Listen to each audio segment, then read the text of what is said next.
নমস্কার বন্ধুরা, আমি সঞ্চারী আর আমার চ্যানেল ইএইচ কুকিংয়ে আপনাদের সকলকে স্বাগত। আজকে নিয়ে এসেছি খুব ঝটপট তৈরি করা যায় এমন একটা আলুর তরকারি রেসিপি, যেটা খুব কম তেল মশলায় তৈরি হয়ে যায় আর রুটি, লুচি, পরোটা সব কিছুর সাথে খেতে কিন্তু খুব ভালো লাগে।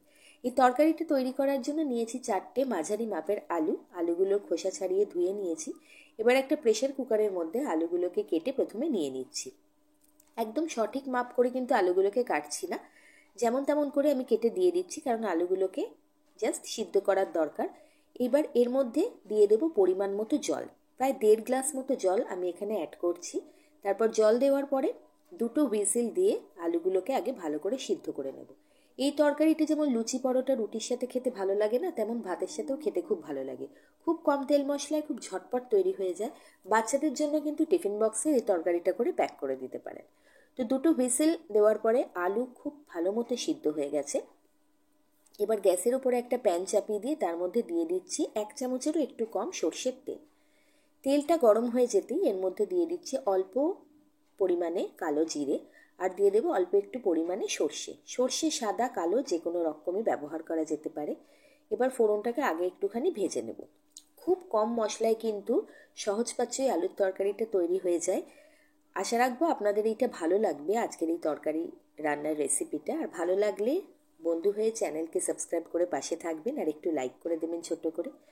আর ফোড়নটা ভাজা ভাজা হওয়ার সময় আমি এর মধ্যে একটা শুকনো লঙ্কাকেও ফাটিয়ে দিয়ে দিয়েছিলাম। শুকনো লঙ্কা ভালো মতো ভাজা হয়ে যাওয়ার পরে এর মধ্যে দিয়ে দিচ্ছি আমি কারি পাতা। এই রান্নাটায় কারি পাতার গন্ধটা কিন্তু খুব ভালো লাগে। আর কারি পাতাগুলো ভাজার সময় একটা জিনিস খেয়াল রাখতে হবে, গ্যাসের ফ্লেমটা যেন একদম হাই না থাকে, তাতে করে কারি পাতা খুব তাড়াতাড়ি পুড়ে কিন্তু কালো হয়ে যাবে। মাঝারি আছে এবার রান্নাটা করে নেব।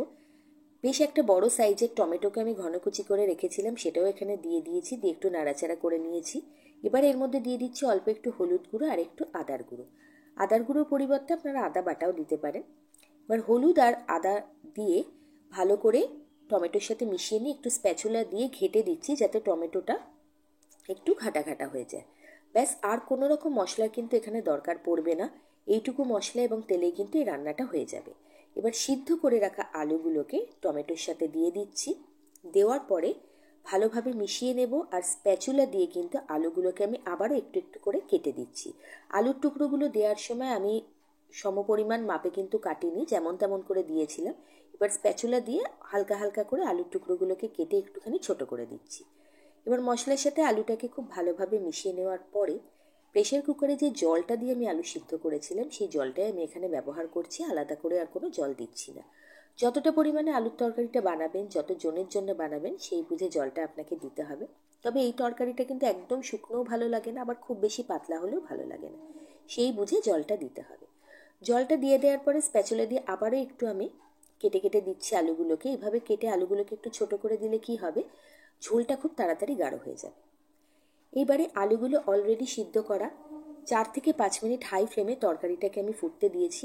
দেখুন ঝোলটা অনেকটা গাঢ় হয়ে এসছে। এবার এর মধ্যে দিয়ে দেবো পরিমাণ মতো নুন, স্বাদ অনুযায়ী নুন, আর দিয়ে দেবো অল্প একটু চিনি। যেহেতু অনেকটা টমেটো ব্যবহার করেছি, সেই জন্য এই টক যে ভাবটা আলুর তরকারিটার মধ্যে হবে, তো সেই টেস্টটাকে ব্যালেন্স করার জন্য অল্প কয়েক দানা চিনি এখানে অবশ্যই করে দেবেন, তাতে টেস্টটা খুব ভালো আসবে।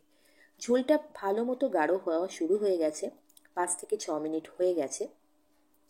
এইবারে কি করব, হাতার পিছনটা দিয়ে অল্প অল্প একটু চাপ দিয়ে কয়েকটা আলুকে আমি একটু ম্যাশ করে দেবো, এতে করে ঝোলটা খুব ভালো মতো গাঢ় হয়ে যাবে। অবশ্যই এটা শেষ পর্যায়ে এসে করতে হবে। তো আলুর তরকারি অলমোস্ট পরিবেশনের জন্য রেডি। আর 1-2 মিনিট ফোটানোর পর দেখুন আলুর তরকারি একদম তৈরি হয়ে গেছে। এর থেকে বেশি এটাকে কিন্তু আর ঘন করা যাবে না। তো আলুর তরকারির এই সিম্পল রেসিপিটা পছন্দ হয়ে থাকলে অবশ্যই চ্যানেলটাকে সাবস্ক্রাইব করে পাশে থাকবেন, আর ছোট্ট করে একটা লাইক করে দেবেন। ভালো থাকবেন, সুস্থ থাকবেন।